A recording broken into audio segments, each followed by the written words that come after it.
Fondasi Iman Kristen Alkitabiah.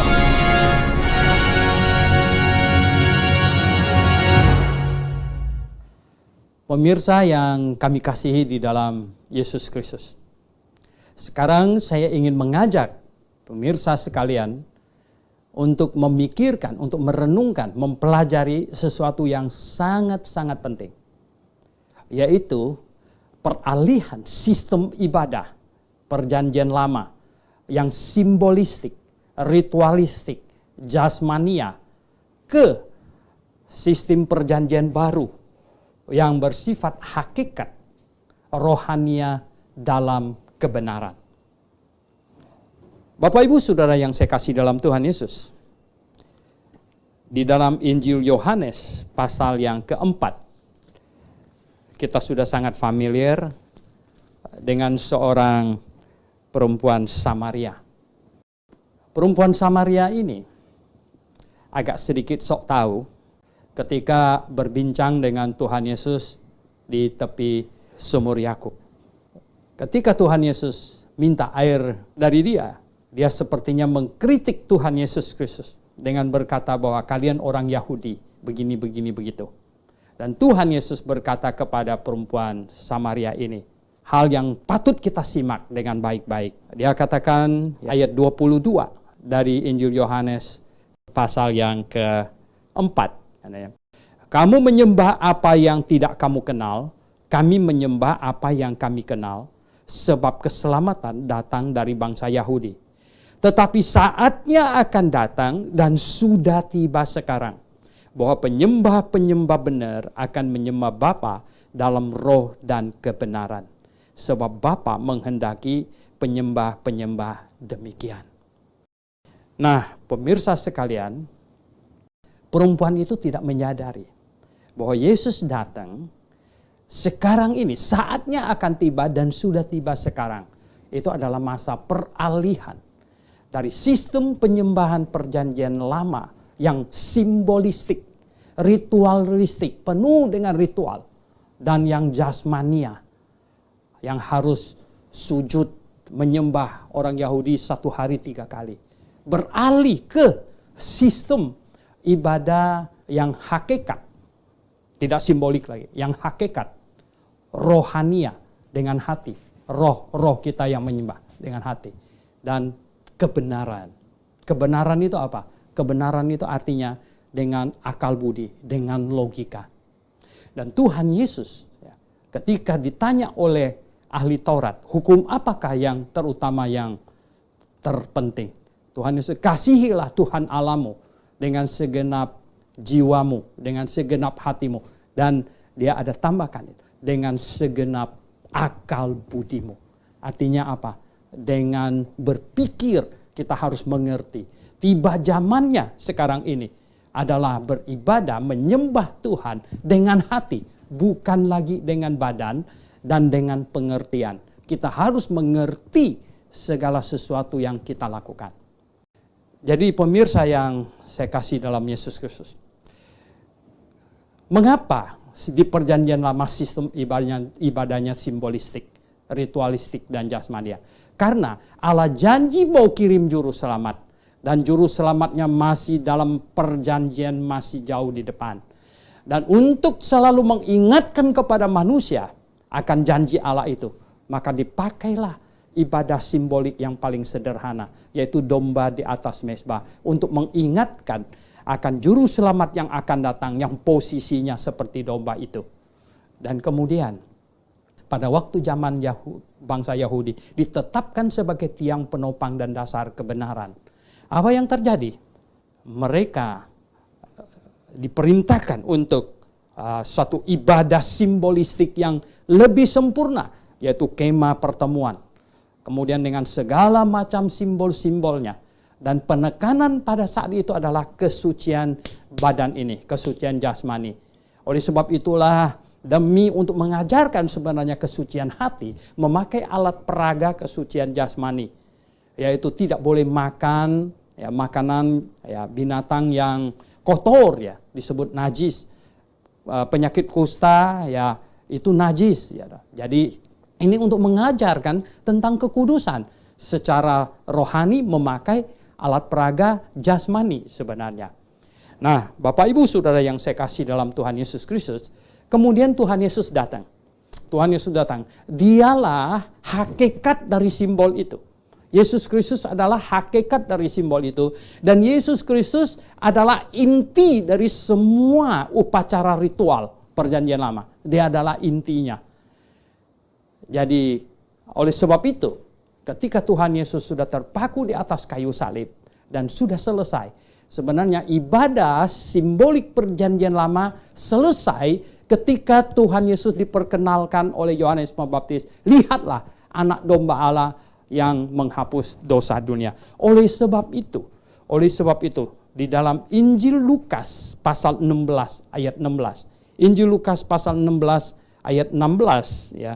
Di situ ada berbunyi demikian. Hukum Taurat dan kitab para nabi berlaku sampai kepada zaman Yohanes.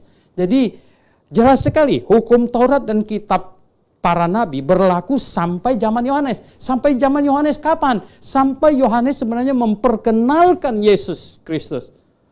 Maka selesailah semua ibadah simbolistik, ritualistik Perjanjian Lama. Dan harus berpindah ke sistem hakikat rohania dan dalam kebenaran. Jadi pemirsa yang saya kasih dalam Tuhan Yesus Kristus, nah itulah sebenarnya yang kita fahami dengan baik ya. Mengapa hari ini misalnya kita sudah boleh makan binatang apa saja, tentu asal dimasak dengan baik gitu. Kenapa tidak ada lagi makanan haram ya loh dan halal dibedakan? Kenapa? Karena kita tidak lagi di zaman ibadah simbolistik, ritualistik. Ya, pada zaman itu makanan binatang tertentu dikelompokkan haram. Ya. Binatang yang berkuku belah dan tidak memamah biak itu artinya pemakan segala-gala. Itu binatang itu kotor sekali, jangan dimakan. Nah sekarang tidak lagi. Ya sekarang apa? Makanan tidak lagi mempengaruhi hati orang. Makanan tidak lagi mempengaruhi kesucian hati orang. Karena makanan tidak masuk ke dalam hati. Makanan masuk ke dalam perut dan besok kita buang lagi gitu. Jadi pemirsa yang saya kasih dalam Yesus Kristus, oleh sebab itulah maka ya kita harus memahami inilah zaman kita sudah beribadah secara hakikat rohania dan dalam kebenaran. Artinya kita menyembah dengan hati. Nah oleh sebab itu ya pemirsa yang saya kasih dalam Yesus Kristus, kita tidak lagi terikat pada tempat. Nah Tuhan Yesus berbicara kepada perempuan Samaria itu ya bahwa ibadah yang benar tidak di Yerusalem dan juga tidak di atas bukit ini. Kenapa? Karena ibadah yang bersifat hakikat tidak lagi dipengaruhi oleh tempat, tidak lagi tergantung kepada lokasi. Artinya di mana saja, karena saya beribadah dengan hati, saya menyembah dengan hati, jadi tidak diperlukan lokasi khusus untuk menyembah dengan hati. Dan juga tidak dipengaruhi oleh waktu. Jelas tidak dipengaruhi oleh waktu. Artinya apa? Karena penyembahan saya bersifat hati saya, maka saya menyembah kapan saja, di mana saja, dan kapan saja sebenarnya. Itu dengan hati saya. Nah itulah sebabnya, ya Bapak Ibu Saudara yang saya kasih dalam Tuhan Yesus, ya orang Kristen sebenarnya salah ketika kita menyebut hari Minggu itu adalah hari ibadah. No, ya. Kenapa? Karena orang Kristen beribadah setiap saat. Sikap hati saya yang senantiasa memuliakan Tuhan, mengagungkan Tuhan, ya setiap saat itu sesungguhnya adalah ibadah saya. Jadi ibadah yang tidak mengenal waktu sebenarnya. Ibadah yang tidak mengenal waktu dan ibadah yang tidak tergantung pada tempat, lokasi, kapan saja. Itu adalah sikap hati saya. Nah, lalu kalau hari Minggu itu apa namanya? Hari Minggu itu sebenarnya itu adalah kumpul berjemaat, bernyanyi. Ya. Bernyanyi mengekspresikan hati kita di dalam lagu dan kemudian mempelajari firman Tuhan. Supaya kita bisa mengenal Tuhan dengan lebih baik dengan mempelajari firman-Nya dengan tekun begitu. Nah, itu yang sebenarnya kita lakukan pada hari Minggu. Jadi, Bapak Ibu yang saya kasih dalam Yesus Kristus, nah, Ini harus sangat difahami. Ya mengapa? Ya karena apa? Kita sudah di dalam zaman perjanjian baru. Seharusnya kita beribadah dengan hakikat, ya, rohania dan dalam kebenaran. Tetapi masih terlalu banyak, ya, masih terlalu banyak misalnya hal-hal, ya, masih terlalu banyak hal-hal yang bersifat apa? Jasmania. Waduh, ya, ini ritual-ritual. Banyak gereja masih terjebak dalam ritual-ritual sebenarnya. Itu tidak ada lagi yang demikian. Seharusnya tidak ada lagi demikian. Oleh sebab itu Bapak Ibu Saudara yang saya kasih dalam Tuhan. Nah ini juga menjawab banyak pertanyaan. Mengapa orang Kristen tidak ada acara sembahyang misalnya sujud-sujud menyembah? Tidak. Karena kita tidak menyembah Tuhan dengan badan kita lagi gitu. Kita menyembah Tuhan dengan hati kita. Ini sangat penting. Menyembah Tuhan dengan hati kita, dengan pikiran kita harus mengerti semua yang kita lakukan. Jangan kita lakukan yang tanpa pengertian. Nah itu artinya apa? Mengasihi Tuhan dengan segenap akal budi kita. Kita harus mengerti. Jadi Bapak Ibu Saudara yang saya kasih dalam Tuhan Yesus Kristus, kita jangan seperti perempuan Samaria itu lagi. Oleh sebab itu kita harus paham, ya, amat-amat sangat bahwa kita sekarang ini ada di zaman ibadah hakikat. Nah kita perlu pahami juga bahwa begini, dari Adam sampai pada zaman Musa, sebenarnya pada waktu itu adalah ayah sebagai tiang penopang dan dasar kebenaran. Sedangkan dari Musa sampai Yohanes Pembaptis, ya, sampai Yohanes Pembaptis menunjuk kepada Tuhan Yesus, bangsa Yahudi sebagai tiang penopang dan dasar kebenaran.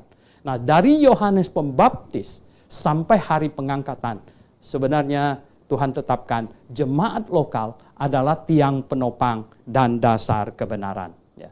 Nah saya bacakan di 1 Timotius pasal 3.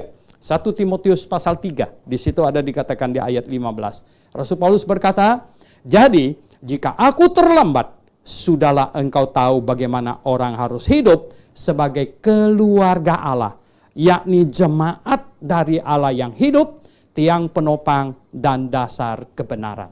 Nah, jemaat Tuhan, tiang penopang dan dasar kebenaran. Artinya apa? Bahwa semua orang pada zaman ini bisa mengenal kebenaran, bisa diselamatkan, sangat tergantung kepada jemaat lokal. Jemaat itu apa? Jemaat itu adalah orang percaya yang berkumpul. Orang percaya yang berkumpul. Yang berkumpul untuk apa? Bernyanyi, mengekspresikan hati kita. Menyembah Tuhan dengan hati, dengan pikiran kita. Dan mempelajari firman-Nya. Pernah satu masa ayah sebagai tiang penopang dan dasar kebenaran. Dari Adam sampai Musa. Dan pernah satu masa bangsa Yahudi ditetapkan sebagai tiang penopang dan dasar kebenaran. Dari Musa sampai Yohanes Pembaptis. Dan sekarang kita di zaman jemaat lokal sebagai tiang penopang dan dasar kebenaran. Yaitu dari Yohanes Pembaptis sampai hari pengangkatan nanti. Nah, Bapak Ibu Saudara yang saya kasih dalam Tuhan Yesus, ya, kita harus menjadi orang Kristen yang menyenangkan hati Tuhan. Jikalau kita lakukan berbagai hal, ya, serampangan hantam sana sini, kita tidak melakukannya seperti yang Tuhan kehendaki. Zaman ini Tuhan tidak mau kita menyembahnya dengan badan kita. Tuhan mau kita menyembahnya dengan hati kita. Lalu ada orang bertanya, lah Pak, boleh nggak orang berlutut? Boleh, cuman tidak diharuskan. Ya, terserah. Ya kalau dia sangat khusyuk dia berlutut, ya boleh, tidaknya. Boleh nggak orang duduk? Ya boleh. Ya, berdiri boleh. Tidak ada keharusan postur tubuh tertentu. Karena yang penting adalah hati kita. Ya. Yang penting adalah hati kita, bukan sikap tubuh kita. Jadi ibadah yang benar sekarang di dalam Tuhan adalah yang menyembahnya, ya, dengan hati dan pikiran roh kita, bukan dengan badan kita, dan tidak dibatasi oleh waktu dan juga tidak dibatasi oleh tempat, oleh lokasi. Nah itulah ibadah yang benar, ibadah di dalam roh dan kebenaran sebenarnya. Oke Bapak Ibu yang saya kasih dalam Tuhan Yesus Kristus, kiranya ini dapat dimengerti dengan sebaik-baiknya. Maranatha.